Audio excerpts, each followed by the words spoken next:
మహాలక్ష్మి పథకాన్ని ప్రారంభించిన ఎమ్మెల్యే వాకిటి శ్రీహరి అమరచింత మండల కేంద్రంలో నాగర్ కాడ్మోర్ గ్రామంలో మహాలక్ష్మి పథకాన్ని ప్రారంభించిన మక్తల్ నియోజకవర్గ శాసనసభ్యులు వాకిటి శ్రీహరి ఈ కార్యక్రమంలో వారు మాట్లాడుతూ ఎన్నికల్లో మీకు ఇచ్చిన మాట ప్రకారం అభయహస్తం కార్యక్రమం ద్వారా కేవలం 500 రూపాయలకే ఎల్పీజీ సిలిండర్ను అందించాలనే లక్ష్యంతో మహాలక్ష్మి పథకాన్ని అమలు చేస్తుందని ఈ పథకం యొక్క లక్ష్యం మహిళా సాధికారత ముఖ్యంగా దారిద్ర్య రేఖకు దిగువన ఉన్న వారిపై ఆర్థిక భారం తగ్గించడం వారికి కాలుష్య రహిత వంట మాధ్యమాన్ని అందించడం ప్రభుత్వం యొక్క ముఖ్య లక్ష్యమని తెలియజేశారు.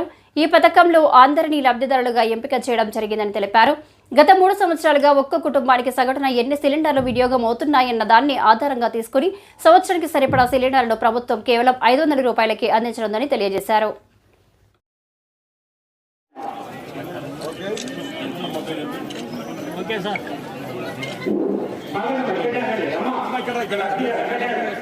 నెక్స్ట్ జాల్గి లక్ష్మి జాల్గి జాల్గి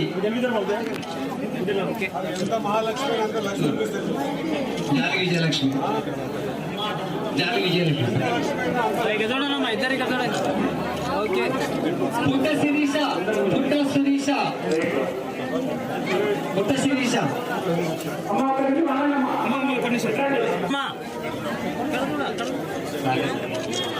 సాగ సంధ్య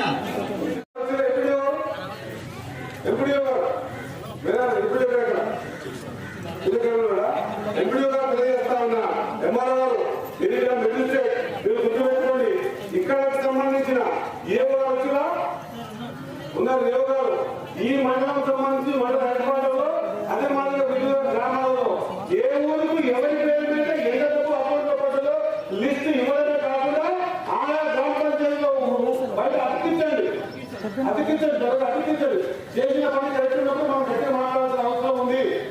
3,670 మంది రైతులు మనం సెలెక్షన్ చేస్తే 3,663 మంది అంటే ఒక 7 మందికి మాత్రమే 2 లక్షల లోపల ఉన్న వాళ్ళలో 7 మంది మాత్రమే రుణమాఫీ కాలేదు. అది కూడా ఆధార్ కార్డు లింక్ లేక లేకుంటే కార్డు లింక్ లేక ఆగింది. మిగతా ఈ 3,663 మంది గాను ఈ మండలంలో 47,7,00,00,000 రూపాయలక ఎంత ఇదొక సిలిండర్ కార్డు సిలిండర్ ఇస్తాం జాగ్రత్త పెట్టుకోవాలి. అందుకే ప్లాస్టిక్ పెట్టించాం జాగ్రత్త.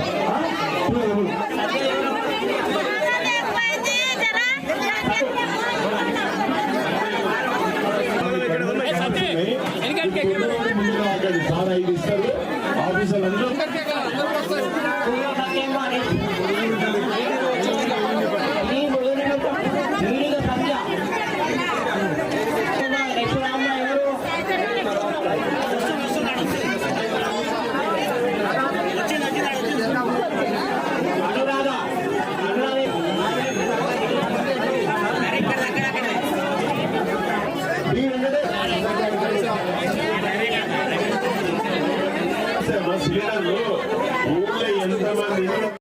కట్టలేకపోతున్నారు. వీళ్ళ పరిస్థితులు బాగాలేవు. నాలుగు కడుపులు కానీ మిగతా 6 గ్రామాలు ఏదైతే చదివినాం మస్తిపురం కానీ ధర్మాపురం కానీ చింతేడుపల్లి కానీ కొంగనూరుపల్లి పామరెడ్డిపల్లి కానీ ఈ గ్రామాలంతా వ్యవసాయం చేసుకునేటోళ్ళు వ్యవసాయ కూలీనాలు పెట్టేళ్ళు.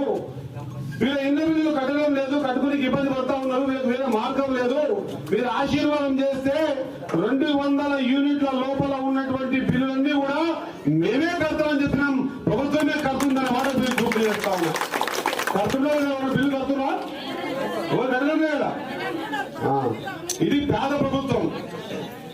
ఒకవేళ అరాకొరగా మిగిలిపోయింటే ఇప్పుడే ఏఈ గారు పిలిపియండి. ఉన్నది వచ్చిన ఏఈ గారు ఎక్కడున్నారు? ముందు రండి.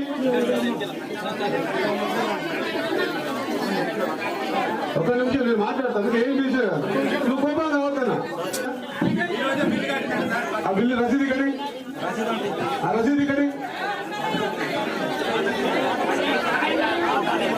మీరు ఎవరు మాట్లాడండి. నేను మాట్లాడుతున్నా కదా.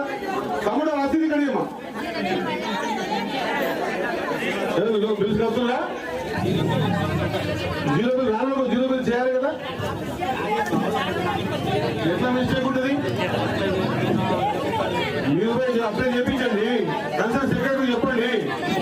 మీరు మాట్లాడకండి. మీరు సెక్రటరీ చెప్పండి. నేను ఏమంటున్నా, దానికి పర్యావరణం చేస్తున్నాం కదా. దీని నుంచి ప్రభుత్వం చెడ్డ పేరు, నాకు చెడ్డ పేరు. నేను ఇక్కడ అందరూ చెప్తా ఉన్నా, నాకు అందరూ కూడా మీ రేషన్ కార్డు, మీ ఆధార్ కార్డు నంబర్ ఏమైనా కొద్దిగా మిస్టేక్స్ ఉంటే సరి చేసుకోండి. నేను ఈ వేదిక ద్వారా చెప్తా ఉన్నా, ఏ ఒక్కరు కూడా 200 యూనిట్ లోపల ఎవరు కూడా బిల్లు కట్టాల్సిన అవసరమే లేదు అని చెప్తా ఉన్నా. ఏమన్నా ఉన్నా డిపార్ట్మెంట్ వచ్చి అడిగితే ఇక్కడ ఉన్న ఊళ్ళో నాయకులకు, మండల నాయకులకు లేదా మాకు చెప్పండి. మేము ఖచ్చితంగా ఏ దగ్గర ఎందుకు అడుగుతానని మేము నివేదిస్తాం. ఏ గారు కూడా చెప్తా ఉన్నా, ఇక్కడ ఉన్న కార్యదర్శి గారిని ముందర కూర్చోబెట్టుకోండి. మీ ఆఫీసుకు పిలిపించండి. పిలిపించి ఎందుకు వాళ్ళకు రేషన్ కార్డు లేదు, ఎందుకు కనెక్ట్ అయితే లేదు, కార్యదర్శి గారు డీటెయిల్స్ ఇవ్వండి. అర్థమైందా? ఏ ఒక్కరు కూడా 200 యూనిట్ లోపల ఉన్నా కూడా బిల్లు కట్టాల్సిన అవసరం లేదు. ఇది ప్రభుత్వం చాలా ఇజ్జత్ మీద తీసుకున్నట్టు మాట. పేదవాడు ఎవరు బిల్లు కట్టరాదు. ఇట్లా కట్టిన తెలిస్తే ఏ గారు చాలా సీరియస్ గా ఉంటుందని తెలియజేస్తా ఉన్నా. ఇది మళ్ళీ జరగకూడదు.